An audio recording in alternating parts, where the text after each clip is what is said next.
outside stores.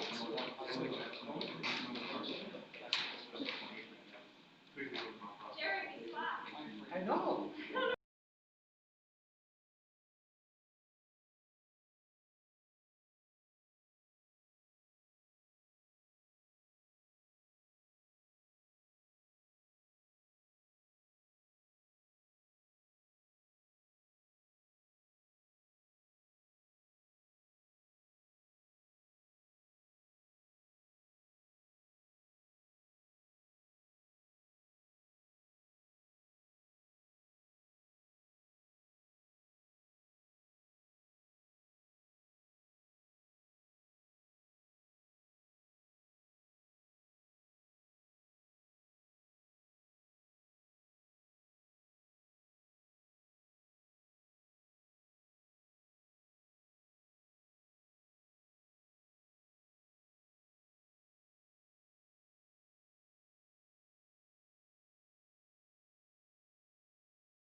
All the provisions of the Open Meetings Act allowing boards to conduct business via electronic means and enforce limits on gathering size in accordance with CDC guidelines in regard to the COVID-19 outbreak. The current meeting capacity is 50 people.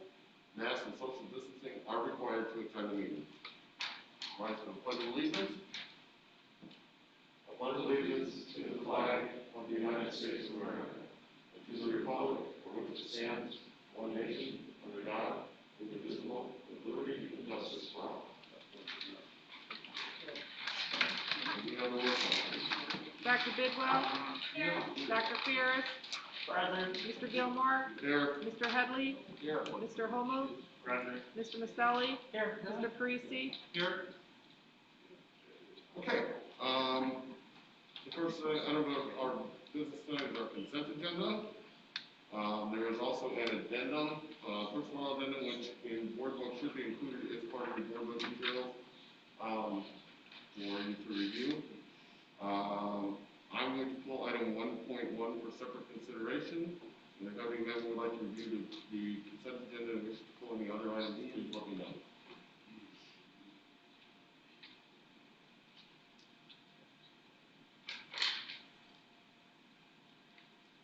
Okay, at this point though, and then I would entertain a motion with respect to the consent agenda. Move to waive the reading of and approve the consent agenda as printed in board book, including the addendum as printed in board book, but excluding section 1.1 for additional consideration. Second. Motion by Mr. Parisi, seconded by Mr. Headley. Roll call, please. Mr. Parisi. Yes. Mr. Headley. Yes. Mr. Maselli. Yes. Dr. Ferris. Yes. Dr. Bidwell. Mr. Homo. Yes. Mr. Gilmore. Yes. Now can I have a motion with respect to item 1.1, the minutes of July 21st, 2020? I apologize, Carl. I think that should have been 2.1. You're correct, 2.1.1. Thank you, I apologize, thank you. And move to waive the reading of and approve the minutes of the meeting of July 21st, 2020 as printed as section 2.1.1. Thank you. Second? Second. Motion by Mr. Parisi, seconded by Mr. Headley. Roll call, please. Mr. Parisi. Yes. Mr. Headley. Yes. Dr. Ferris. Yes. Dr. Bidwell. Mr. Homo. Yes. Mr. Maselli. Yes. Mr. Gilmore. Yes. I'm sorry, abstaining. Sorry about that. Okay. Then our next item is our communications. Communications are a time for community members and district employees to express a point of view, not to debate an issue. There's a sign-up sheet for the public to identify the name, address, phone number, name of the organization you represent, if any, and a brief description of the topic to be addressed. The public can submit public comments electronically to the Board of Education through the following email address: schoolboardpublic@wcusd200.org. Again, that's schoolboardpubliccomments, all one word, at wcusd200.org. Comments will be taken up through the public comment period of the meeting. Written comments will be read aloud at the meeting, and comments are generally limited to 3 minutes. We do have one person signed up to address the board. That would be Eva Olson, if she'd like to address the board at this time.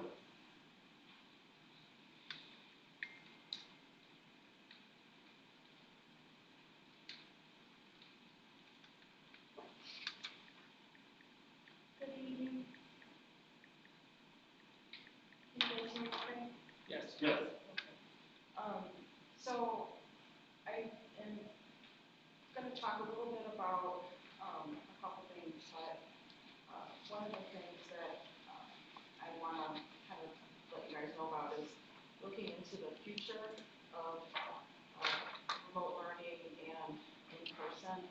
I think that with the way the world is and how things are changing, I think we can always look at remote learning something that should be an option to continue, whether it be for a child who's very sick, not with COVID, but anything, or a child who has maybe a very personal issue, who may benefit and thrive greatly from remote learning. That would be something to look at for the future. I like Dr. Nolan's plan a lot with regards to the in-person as well as the choice of remote learning, and I hope that for the beginning of fall 2021, that both options still would be viable for parents to be able to choose. And I say that kind of with obvious uncertainty because, like we know with the flu there's about, a little over 400 pediatric deaths yearly, with the flu. And, that is something that even though we have a vaccine for, and even though we have had treatments for, it's something in which it still happens. So, hopefully we get to a point with COVID where, we do get a vaccine, but there still is risk in life, no matter what is going to happen. And like anything can happen. Car accident, something like that. I think the car accident is not contagious, so I'm not trying to compare it to that. But definitely, these respiratory illnesses, whether MTB, that's a global epidemic, and or like the flu or COVID, we all have to be looking at when we go into the future, what are the best solutions for our community, our families, and schools. And that's it. Thank you. Thank you very much. That's the only person who signed up. Are there any other members of the public who wish to address the board at this time?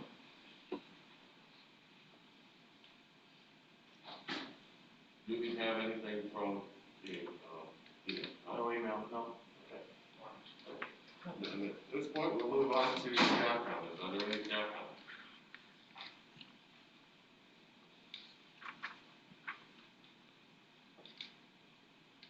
Are there any board comments?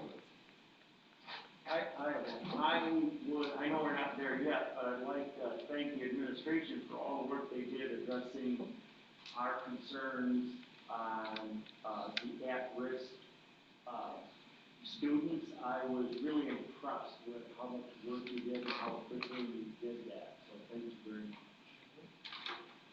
Dovetail off really point too. I became a student of campus in a couple of teachers' classes to check out the interactive part. And we talked about this before, making sure it's more engagement this year at the beginning of the school year, and I'm seeing it. But granted, it's only two situations, but I commend Mike and administration and staff for extra effort this year to start off the year on a very positive note.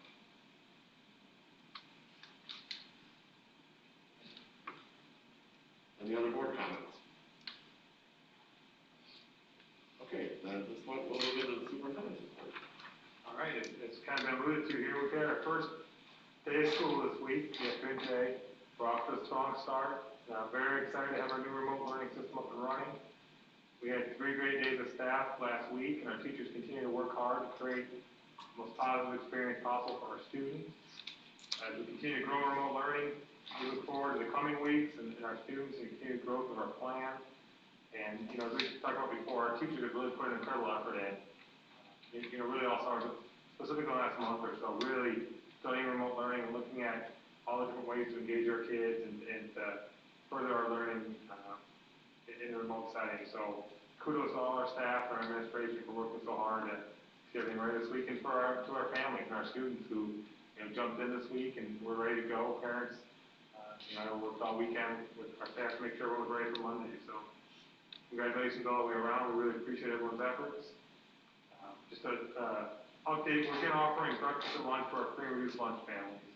And we're offering it pick-up site at each building again, and also delivering to areas as well. So we're continuing to commit to what we can do for our students and families through the pandemic, and then specifically focusing on the need for those who count on our support for food for breakfast and lunch. So really thankful for our food staff and the work they're putting in to make that happen. That's it. All right, at this point then, we'll move to the monitoring report, which is the 2020-2021 strategic plan goals presentation. So you have the entire plan with you. A number of changes that we've made year over year. As we look at, some were COVID related, and then a number of them were just things that we've added in the course of the school year. So, our academic data, a little bit different, because we're not sure, when or if we'll test by the state, and that's kind of been our indicator that we counted on. So without that, we have to go in a little bit different direction, and I think just the options we're looking at, the variety of things we could use there. I think we also start looking at really diving in deep with our surveys and really COVID related, and talking to our parents, our kids, and really talking about, okay, how is this impacting us? How is, obviously, we believe, the plan that we have going now is going to be much more engaging, but just making sure that the feedback we're getting from our families, from other stakeholders, that is a shared opinion going forward was incredibly important to us. We looked at a couple other issues, diversity, and we need to continue to make sure that we're offering a diverse and experience for our students as possible. And putting together work on that, really focusing a lot on social emotional needs and goals for our students and for our staff as we enter what really is an incredibly challenging period in education, really in our lives. How we can continue to support people through all those issues, not only in maybe traditional ways as we've done before, but also through social emotional areas of what can we offer staff to support them and then students as well. And then a lot of the areas we focused on before, fiscal stayed about the same. I think I covered most of the differences that you would see this year over normal year. And obviously the academic ones are ones that we continue to focus on, try to find a great way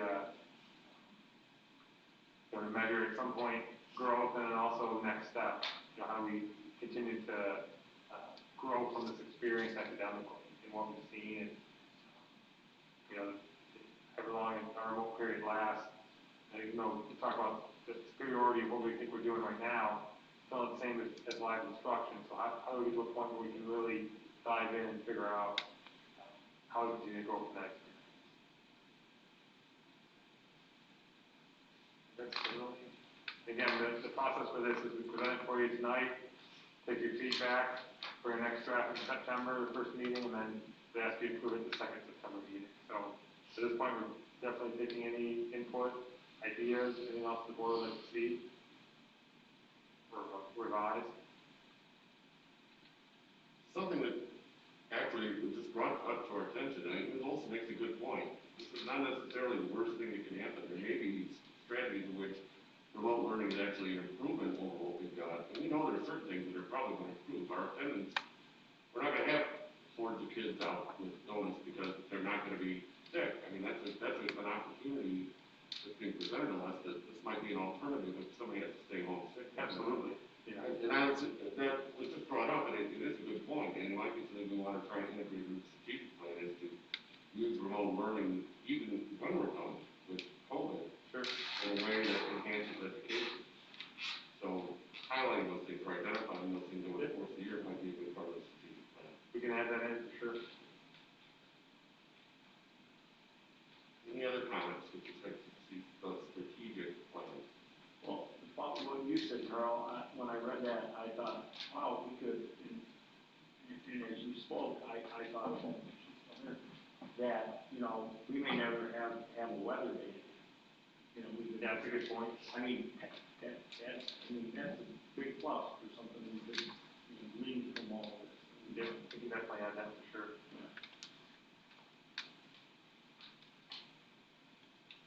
Any other comments at this point?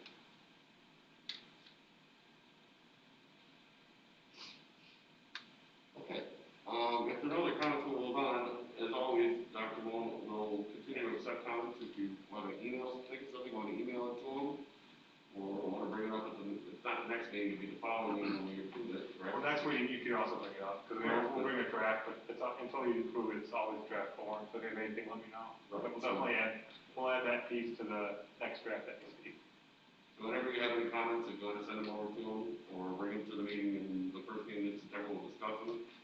If you think that, that's a good 404 or whatever, but, that's where we're going with this strategic plan. So thank you for your presentation. Thank you. And we'll look forward to the next 2.0, which I guess is called. Yeah. Thank you for the suggestion, I appreciate it. We don't have any unfinished business, so we'll move into our new business. The first item is replacement of tentative 2020-2021 budget on public display and the establishment of a public hearing date. Okay. Is everybody, do they need a minute to pull up their pages, or do you just want me to start? I was gonna start on page 8, which is the budget development calendar. And basically, I just wanted to go over it quickly. Back in November and December of 2019, we approved the tax levy, which funds this year's budget. And then on June 2nd, we had our budget workshop, and we went over the preliminary budget. Tonight, we're going over all the funds and approving the tentative budget, putting it on public display, and then scheduling a public hearing. And then the school code requires us to put an ad in the paper, notifying the public of the budget hearing at least 30 days prior to the September board meeting. And then on September 22nd, we'll actually approve the final budget. So then I'd like to focus primarily on pages 11 and 12. And page 12, if everyone's with me, I'm going to slow down if I need to, shows all the revenues and expenditures for each of the 15 funds that we use.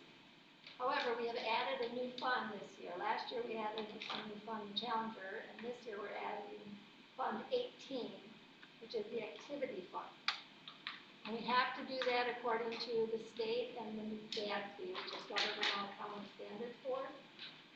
We're required to account for all of the individual activity funds of the district, since we have direct involvement with these funds. So if you go to page 32, this is the list of all of the district's activity funds.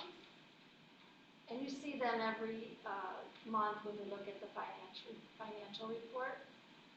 But, so all of these funds combined total $868,547. So that ending fund balance on June 30th has now become, on page 12, our beginning fund balance for these funds. I've talked to our auditors, and that's how they wanted me to handle it.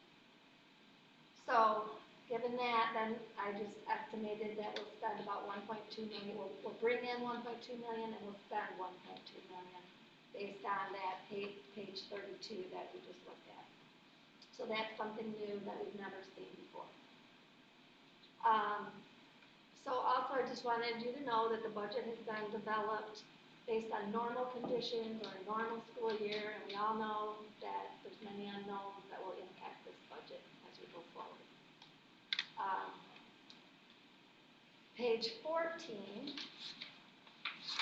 is a list of the budget reductions that we made. So we reduced the budget by $1.4 million based on our June 2nd budget workshop. This was something we talked about then, and so the budget being presented tonight includes these reductions. So then back to page 12, and we'll stay there on page 12 now. The Ed Fund shows revenues exceeding expenditures by $1.146 million. But down, if you go down one more line, you'll see we're also transferring out $2.5 million. So we're transferring that out to pay down debt, as we discussed when we did the levy back in December. Then the next, the sub-funds of the Ed Fund, so the food service fund, the grants fund, the kids club fund, and the activity funds are all balanced with revenues equaling expenditures. And then the Challenger Center actually shows revenues exceeding expenditures by $15,000. So we had hope that as the years went by, our revenues would exceed our expenditures to take care of the construction costs that we incurred last year. But that's kind of an unknown right now, and we'll see how the year pans out as we get closer to June. The Operations and Maintenance Fund is also balanced with revenues equaling expenditures. The Debt Service Fund shows expenditures exceeding revenues by $2.5 million, and that's because we're transferring over $2.5 from the Education Fund to cover that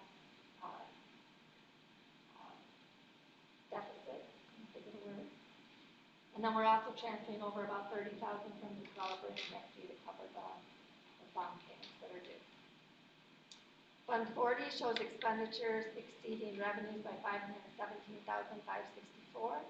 And this has been an ongoing thing for the transportation fund. For the last 4 years, we've levied less, and we're using fund balance, and we're trying to spend down the fund balance.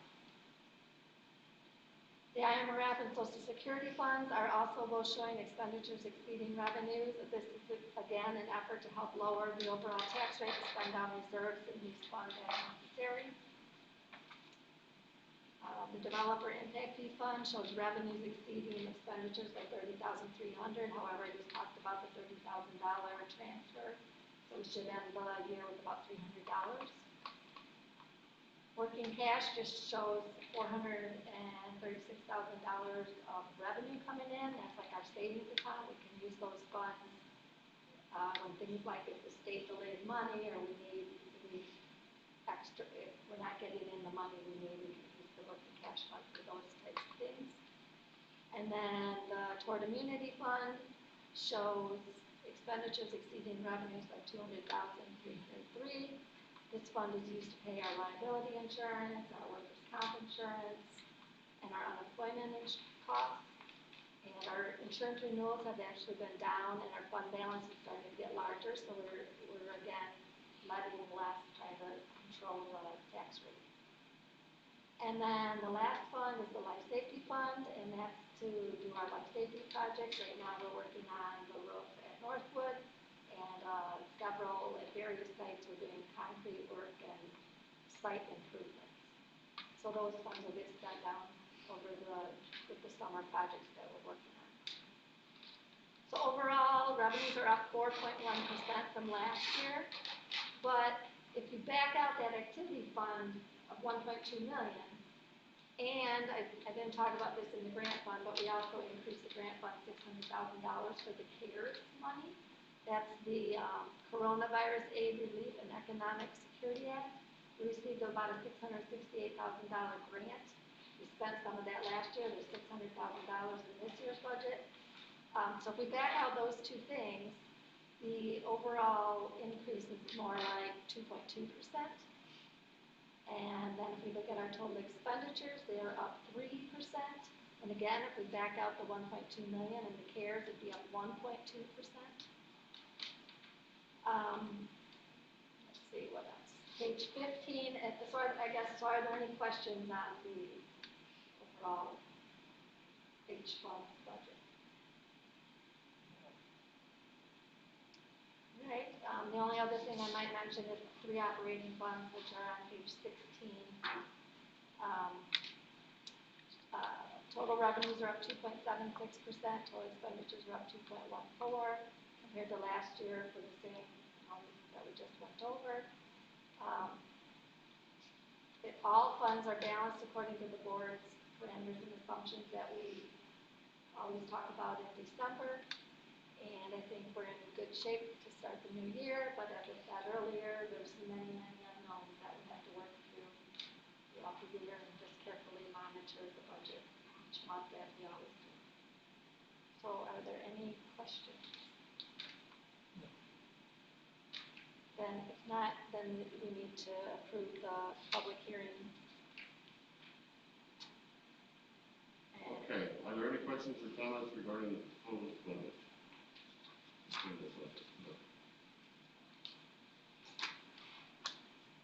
If not, there is a suggested motion on page 167 of your materials working with it. Move to approve the tentative 2020-2021 budget and waive the reading of and approve the resolution to establish the budget hearing date and place the tentative budget on public display. Second. Motion by Mr. Parisi, seconded by Mr. Headley. Roll call, please. Mr. Parisi? Yes. Mr. Headley? Yes. Mr. Maselli? Yes. Dr. Ferris? Yes. Dr. Bidwell? Yes. Mr. Homuth? Yes. Mr. Gilmore? Yes. Okay, then the next item is for approval of resolution to sell the building trade sale. Yep. And so first of all, the house looks really nice, and we've had a new development today. The teacher was at the house last week, and a realtor with a client dropped in, and the client has got an offer on the house already. But I contacted our attorney to find out exactly what we're required to do, and we have two options, according to the school code. Number one, we have to do the process that we've always done, which is a 3-week consecutive weeks ad in the paper and then a bid opening.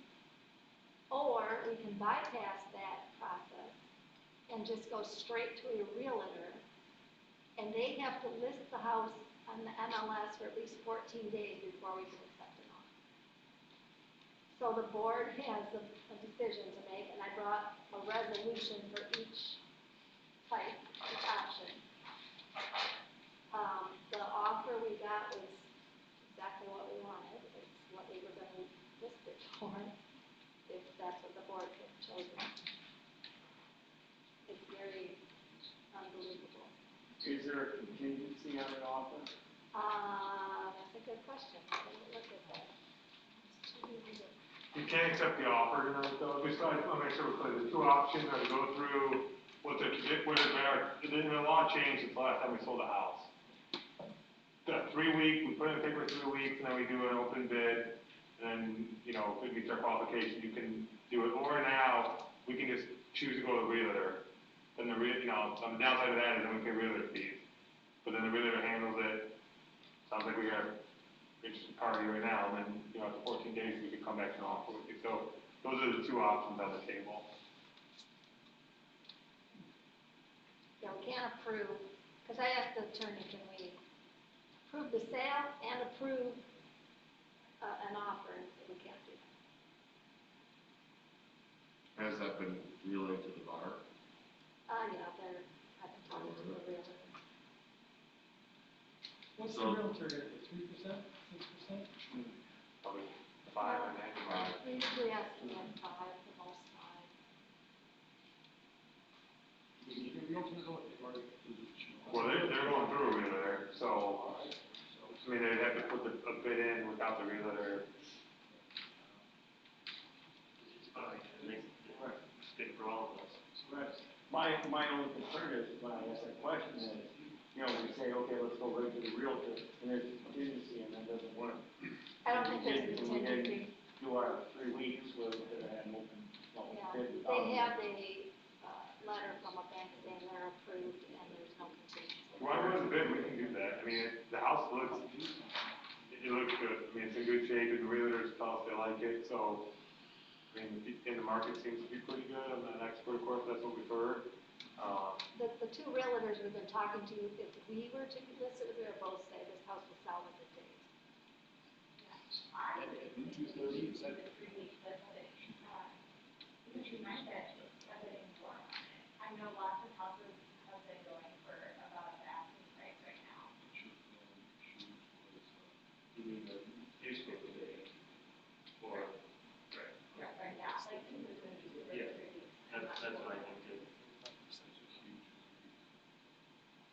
Any other thoughts? Does the 230, I don't want to go down this rabbit hole too far, but is that covering most of the cost or the expenses for this house? No, but it's 30,000 more than we were getting last year, so it's fun. And then we've always kind of gone with the realtors, best case scenario, what stuff to get.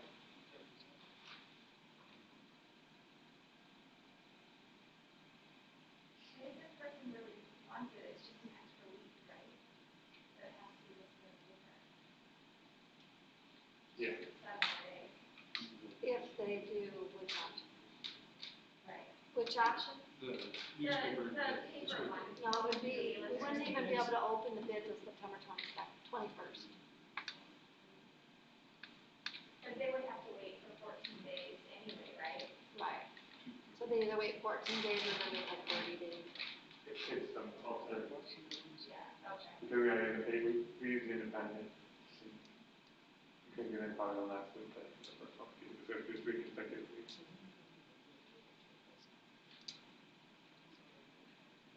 So, we need a motion of some sort with respect to what to do with the village playground.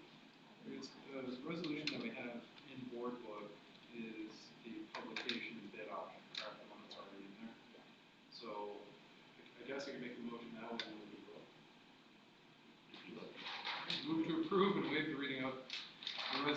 the sale of the building trades house as printed and boarded. A motion by Mr. Parisi, a second by Dr. Bidwell. Entertaining any further discussion if anybody wants to, otherwise we'll do a vote. Okay, roll call please. Mr. Parisi, Yes. Dr. Bidwell, Yes. Mr. Maselli, Yes. Mr. Homuth, Yes. Mr. Headley, Yes. Dr. Ferris, Yes. Mr. Gilmore, Yes. Sure. Nice to hear this, man. Yeah, that was exciting, yeah, it was very exciting.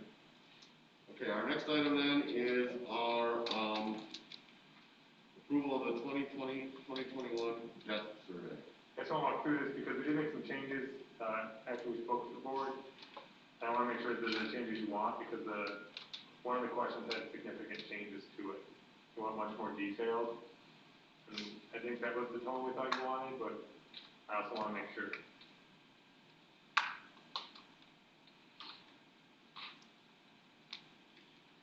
I thought that you addressed the concerns that we had discussed last time around. I think it is, I mean, it's as clear as it's gonna be. I think it's clearer than what is, really the one that I had a concern about. Okay.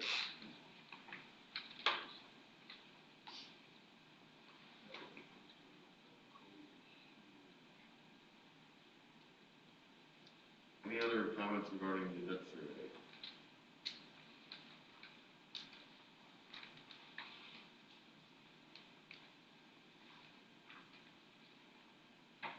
Okay, if not, then I would entertain a motion. Well, we want to talk through when you want to go out then. Well, let's, we do the motion first, we want to talk about it. We can talk about, I mean, I guess we can't have be one conversation. Okay? Kind of the same idea, just to get a general idea when you want it to go out. So we were thinking, this is a tech project, so once it gets through this week, we could have it out in the next couple of weeks. That's where we're at, hanging We one. have to make a decision on October, right? That's our timeline on this. October, not drop that. I didn't hear you, I'm sorry. Talk about the timeline. I was talking to Jen the other day, and it probably would be maybe the second meeting in October. If it ran out after Labor Day, Yeah. would that be enough time? Yeah, I mean, if you want, we could bring it to the first October meeting, then if we could have it out 3 weeks after Labor Day, and bring it to the first October meeting, which is,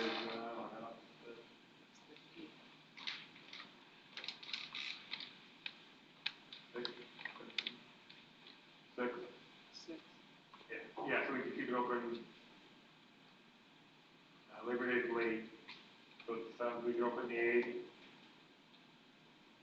Just 30th, make it a timeline. Yeah, probably, we close on the 29th, to do exactly 3 weeks, and then we could have it to you in the packet, ready to go for the 6th. Can we do that? What are all the ways that it's going out? Well, it's gonna be, attached to the video, because that's what we talked about before. We'll get the information out though, in as many places as we can, social media will be big. The city, we'll ask the city to put it on the website or direct people to our website to take it. We'll reach out to the independent, see if they'd be willing to help us. Yeah, the library posts it. Sure. Yeah, the city would probably do all their entities too. So I mean, we'll reach out, I mean, with Ross, where they mentioned it, and they've always been open to getting information for us. And so hopefully the social media, we don't do a lot of mailings like that anymore, so I don't know if that'd be an avenue we would use. I'm assuming there's a version of this in Spanish. Absolutely. I think my biggest concern is I want to make sure it gets out further than just the families and our district is going to impact everyone. Yeah, we're gonna try, I mean, obviously, that's our sweet spot, right? But we're gonna try to get past that. Lynn's taken 3 or 4 phone calls from just citizens that had questions, so I think it'll get out that way. I think, social media now has a reach fairly deep, and I think when you start talking about going to Facebook and different methods like that, you know, in our community for a lot of our citizens, the Independent is a great source of news, so they would partner with us. That gives information now, which they've written about before, I know that it's coming, so that's how people have asked us about it. So I think for those avenues, I think we've got a good chance of getting a pretty good response.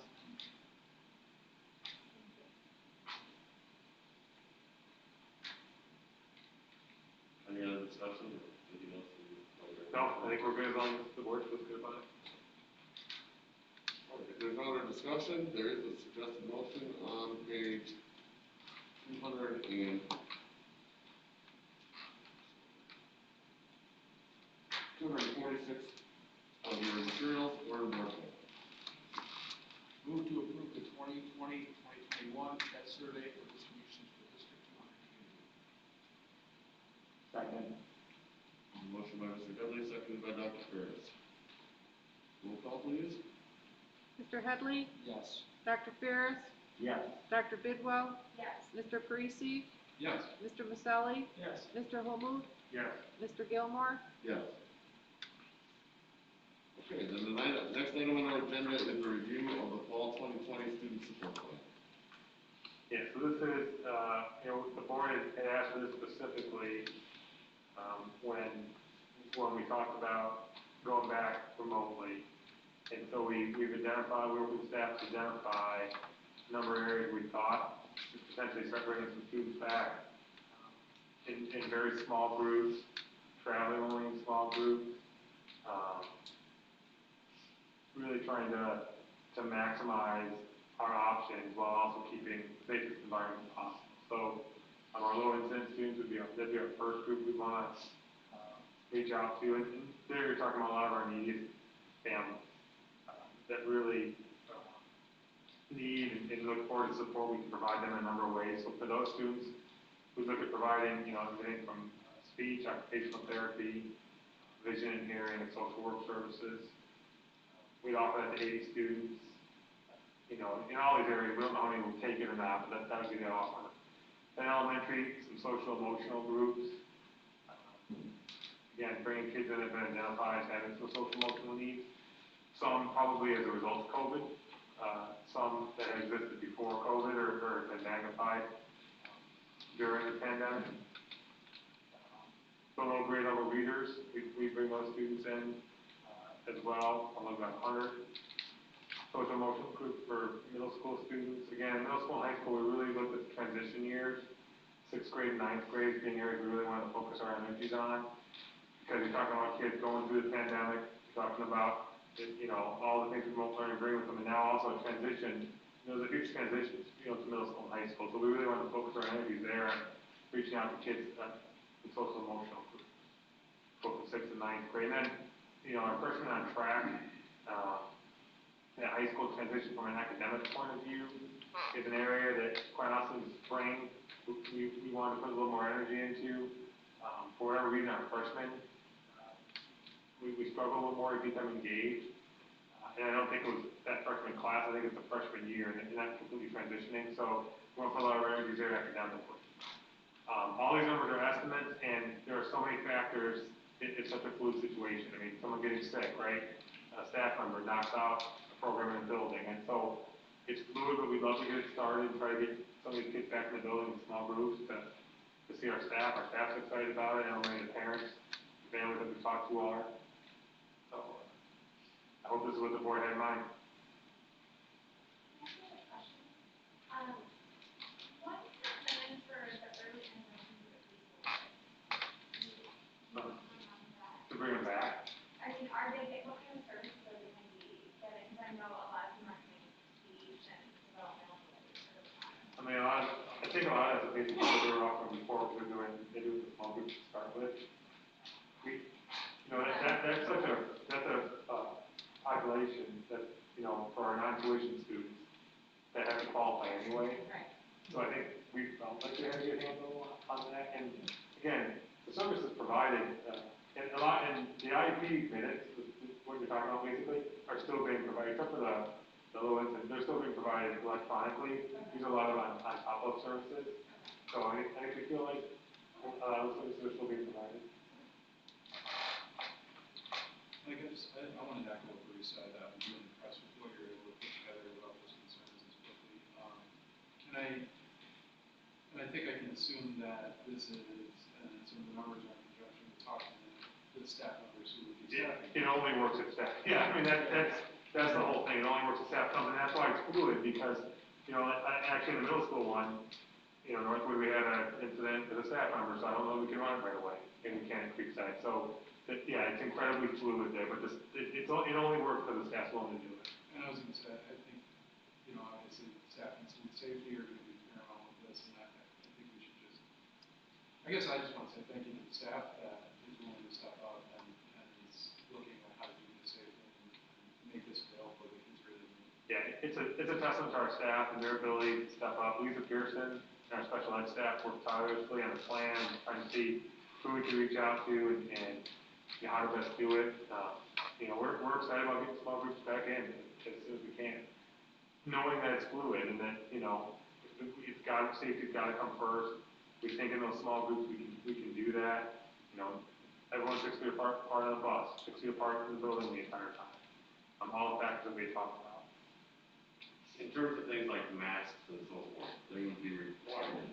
Yeah, so How would we deal with it for some of the kids who might have more trouble with that? that's a great question. So, some of it becomes IP issues too. So the state has said that in cases where someone had a doctor's note, this would probably be the low incident only in our case, where they couldn't wear a mask, they still have to wear a face covering. And if they wear a face covering, then we counter with a face covering, a surgical mask, and a face shield for staff working with them. And quite frankly, they have to be able to keep the face shield on, or we're not going to be able to work with them. And that's been conveyed to families when we have these conversations. And Lisa's looked at, there's lots of stuff out there, kind of things that cover your face a little bit more, almost like netting. It's not netting, but you think of like people that wear, the hat with netting around them. There's things now that have shields around them like that we're trying to use with some of that particular group of students. We have that issue with. Would there be a possibility that a student might be taught without having that? If in a one-to-one environment with the other? Not a face covering, though. Our legal counsel doesn't advise that. I mean, face shields and a mask is something we can work through, but no face covering at all, we can't.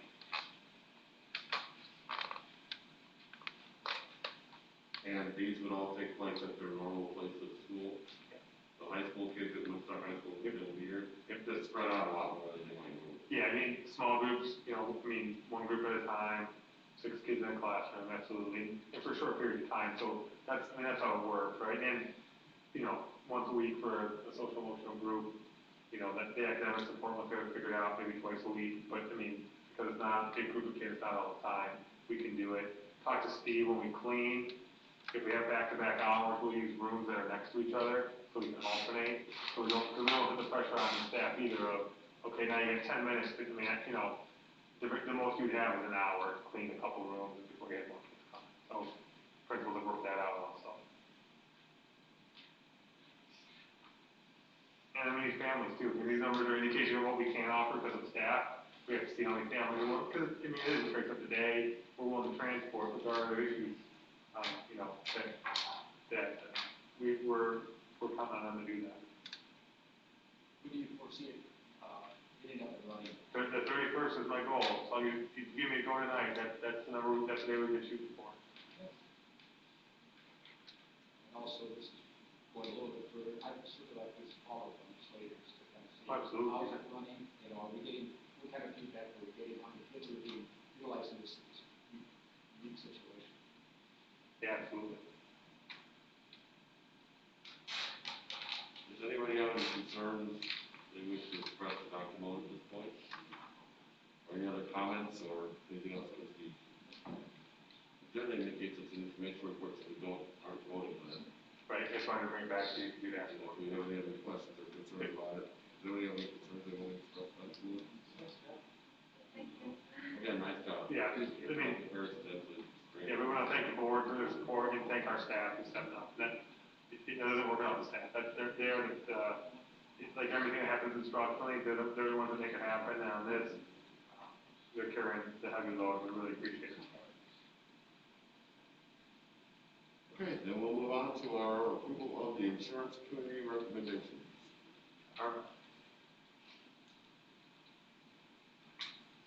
The insurance committee met again last week. Want to go ahead, Mark? Sure.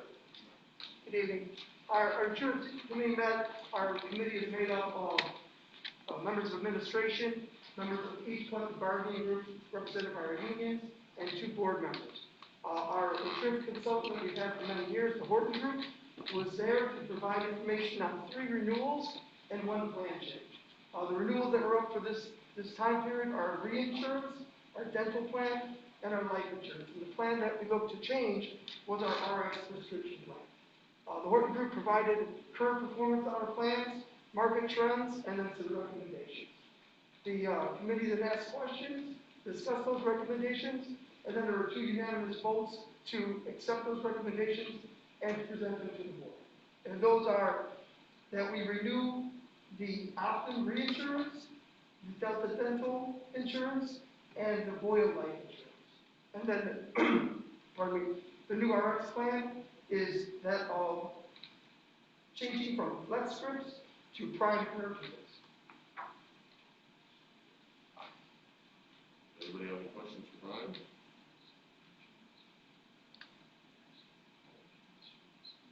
If not, there is a suggested motion on any further discussion. If not, there's a suggested motion on page 253 in materials or board.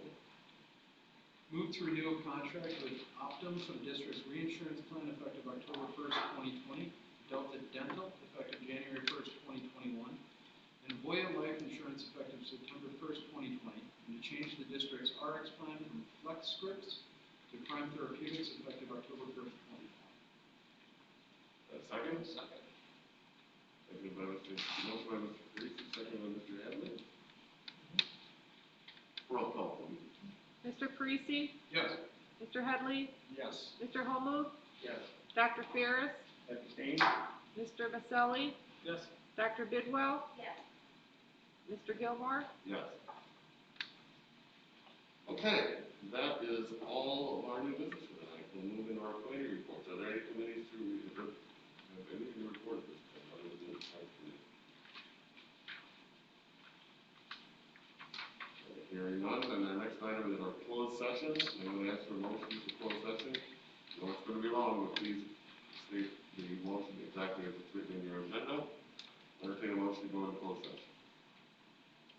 Move to go into closed session for the purposes of the purchase or lease of real property for the use of the district, including meeting, telephone, office, of discussing whether a particular parcel should be acquired, collective negotiating matters between the district and its employees or other representatives, or deliberations concerning salary schedules for 1 or more classes of employees, and the appointment, employment, compensation, physical performance, or dismissal of specific employees of the district or legal counsel for the district, including hearing testimony on a complaint filed against an employee or against legal counsel for the district to determine its validity. Second. And security procedures? I'm sorry, and security procedures and use of personnel and equipment to respond to actual threatened or reasonable potential danger for the safety of employees, students, staff, public, and or public property. Second? Motion by Mr. Holmove, seconded by Mr. Parisi. Roll call, please. Mr. Holmove? Yes. Mr. Parisi? Yes. Mr. Maselli? Yes. Mr. Headley? Yes. Dr. Ferris? Yes. Dr. Bidwell? Yes. Mr. Gilmore? Yes.